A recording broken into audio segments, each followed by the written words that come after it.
ও আমার প্রিয় মা বোনেরা, আপনার জন্য আজকের বিষয়টি জানা অত্যন্ত অত্যন্ত জরুরি। এই বিষয়টি যদি আপনি না জানেন তাহলে বড় ক্ষতির মধ্যে পড়ে যাবেন, আপনি বড় ক্ষতিগ্রস্ত হয়ে যাবেন। আপনার ঘরের মধ্যে রহমত কমে যাবে, বরকত কমে যাবে, অশান্তি শুরু হয়ে যাবে, জীবনে আপনার অনেক বড় বিপদ নেমে আসবে। এজন্য আজকের বিষয়টি জানা আপনার জন্য, আপনার পরিবারের জন্য অত্যন্ত জরুরি। যদি আপনি জেনে যান অনেক বড় ক্ষতি থেকে বেঁচে যাবেন ইনশাআল্লাহ। রাসূলুল্লাহ সাল্লাল্লাহু আলাইহি ওয়াসাল্লাম হাদিসে পাকের মধ্যে বলেছেন, এই বিষয়টি বিস্তারিত আলোচনা করেছেন। আপনার সামনে এখনই এই মুহূর্তে হাদিস নম্বর সহ আপনার সামনে তুলে ধরব। সহিহ আল বুখারীর 144 নম্বর হাদিসের বর্ণনায় হযরতে আবু আইয়ুব আনসারী রাদিয়াল্লাহু তাআলা আনহু থেকে বর্ণিত। عن أبي أيوب الأنصاري رضي الله تعالى عنه قال قال رسول الله صلى الله عليه وسلم إذا أتى أحدكم الغائط فلا يستقبل القبلة ولا يولها ظهره شرقوا أو غربوا। আবু আইয়ুব আনসারী রাদিয়াল্লাহু তাআলা আনহু বলেন, নবীজি সাল্লাল্লাহু আলাইহি ওয়াসাল্লাম বলেছেন, তোমাদের মধ্যে যখন কেউ শৌচাগারের মধ্যে প্রবেশ করে, টয়লেটের মধ্যে প্রবেশ করে, তখন যেন কেউ কেবলার দিকে মুখ করে অথবা কেবলার দিকে পিঠ করে না বসে।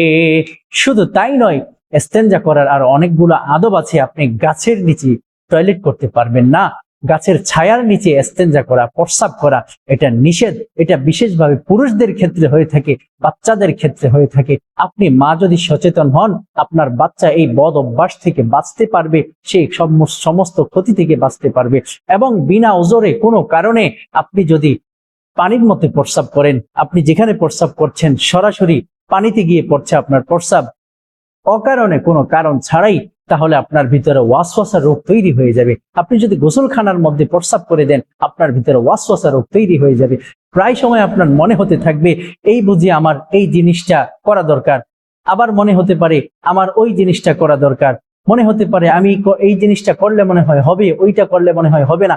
বারবার এই যে ধোঁকা খাওয়া, মনে হতে থাকা, আপনি অজু করলে মনে হবে যে অজু হয় নাই, মনে হয় কোনো অঙ্গ প্রত্যঙ্গ বাকি রয়ে গেছে। নামাজ পড়ার পরে মনে হবে যে আমি মনে হয় 4 রাকাতের জায়গায় 3 রাকাত পড়লাম।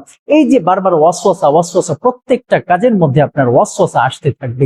আপনি গোসলখানার মধ্যে যখন প্রস্রাব করবেন, গাছের নিচে, ফলদার গাছের নিচে, ছায়াদার গাছের নিচে যখন প্রস্রাব করবেন, তখন আপনার এই রোগগুলো তৈরি হয়ে যাবে। আল্লাহ রাব্বুল আলামিন আপনার উপরে নারাজ হয়ে যাবে, আল্লাহ রাব্বুল আলামিন আপনার উপরে গজব ঢেলে দেবে। আপনার প্রস্রাবের মধ্যে সমস্যা হতে থাকবে। যারা পানির মধ্যে প্রস্রাব করে বিশেষভাবে, তাদের তো যৌন রোগ সৃষ্টি হয়ে যায়, এক সময় তারা লিঙ্গ নিস্তেজ হয়ে যায়, অনেক ধরনের অনেক ক্ষতি হতে পারে, যেগুলো আপনারা হয়তো জেনে থাকবেন, অনুধাবন করে থাকবেন।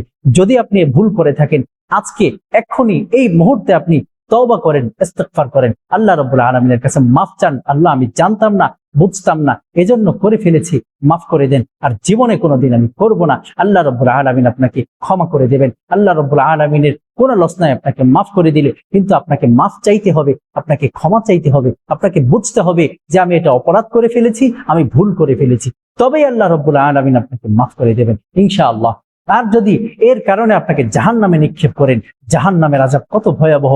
আল্লাহ রাব্বুল আলামিন সূরা আলার 10 থেকে 13 নম্বর আয়াতের মধ্যে বলেন, সায়াযাক্কারু মান ইয়াখশা, যারা ভয় করে তারা উপদেশ গ্রহণ করে। এই যে একটা উপদেশ শুনলেন, যদি আল্লাহকে ভয় করেন অবশ্যই উপদেশ আপনি গ্রহণ করবেন। ওয়াতাজান্নাবুহাল আশকা, আর যারা ওটা উপেক্ষা করবে, অর্থাৎ উপদেশ উপেক্ষা করবে, সে নিতান্ত হতভাগা, সে নিতান্ত হতভাগা। আল্লাযী ইয়াসলান নারাল কুবরা, সে ভীষণ নরকানলে প্রবেশ করবে, সে ভীষণ নরকানলে প্রবেশ করবে। সুম্মা লা ইয়ামুতু ফিহা ওয়ালা ইয়াহইয়া, অতএব সে সেখানে মরবেও না, বাঁচবেও না। জাহান্নাম এত কঠিন এক জায়গা, মরার পরে আল্লাহ রাব্বুল আলামিন যে আমাদেরকে জীবিত করবেন, সেখানে গিয়ে আর কোনো মরারও সুযোগ নাই, বাঁচারও সুযোগ নাই। বরং আমরা যে অনেক সময় কার্টুন দেখি, বাচ্চারা কার্টুন দেখে, কার্টুন কখনো মরেও না, বাঁচেও না, এটা কেমন যেন যেমন এটা তেমনই থেকে যায়। আল্লাহ রাব্বুল আলামিন শরীরকে এমন বানিয়ে দেবেন, কিন্তু শাস্তি যা দেবেন সেই শাস্তিগুলা আমাদের শরীরে অবশ্যই লাগবে। এজন্য খুব সাবধান। আখিরাতকে ভয় করুন, আল্লাহ রাব্বুল আলামিনের আদেশ নিষেধকে মেনে চলুন। আল্লাহ সুবহানাহু ওয়া তাআলা তৌফিক দান করেন। ও আমার প্রিয় মা বোনেরা, ও আমার প্রিয় দিনদার ভাইয়েরা, এই মুহূর্তে আমরা এমন একটা দোয়া শিখব, যে দোয়াটি শিখলে আপনি সমস্ত রকমের শয়তানের ওয়াসওয়াসা থেকে বেঁচে থাকবেন ইনশাআল্লাহ। সূরা মুমিনুনের এখানে আয়াত আছে, আল্লাহ রাব্বুল আলামিন যে আয়াতখানা নাজিল করেছেন 97 এবং 98 নম্বর আয়াত, খুবই ছোট একটা আয়াত। এই আয়াতটা, এই দোয়াটা আমরা শিখবো ইনশাআল্লাহ। সমস্ত রকমের শয়তানের প্ররোচনা থেকে আমরা বেঁচে থাকতে পারবো ইনশাআল্লাহ। সেই দোয়াটি হচ্ছে রব্বি আউযু বিকা মিন হামাযাতিশ শায়াতিন, রব্বি আউযু বিকা মিন হামাযাতিশ শায়াতিন ওয়া আউযু বিকা রব্বি আন ইয়াহদুরুন। রব্বি আউযু বিকা মিন হামাযাতিশ শায়াতিন ওয়া আউযু বিকা রব্বি আন ইয়াহদুরুন। এর অর্থ হচ্ছে, হে আমার প্রভু, শয়তানের প্ররোচনা থেকে আমি আপনার নিকট আশ্রয় চাই। প্রভু, আমার নিকট শয়তানের উপস্থিতি থেকেও আপনার নিকট আশ্রয় চাই। ঠিক আছে, এই দোয়াটি যদি আপনি পড়তে পারেন, আপনি জিনের যে ফিতনা আছে, জিনের যে আসর আছে, এর থেকেও বাঁচতে পারবেন ইনশাআল্লাহ।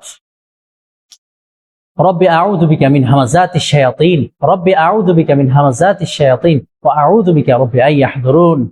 এই দোয়াটি ইনশাআল্লাহ সব সময় প্রতিদিন নিয়মিত পড়বেন ইনশাআল্লাহ, সকালে সন্ধ্যায়। আল্লাহ পাক রব্বুল আলামিন আপনাকে আমাকে সকলকে তৌফিক দান করেন, আমিন।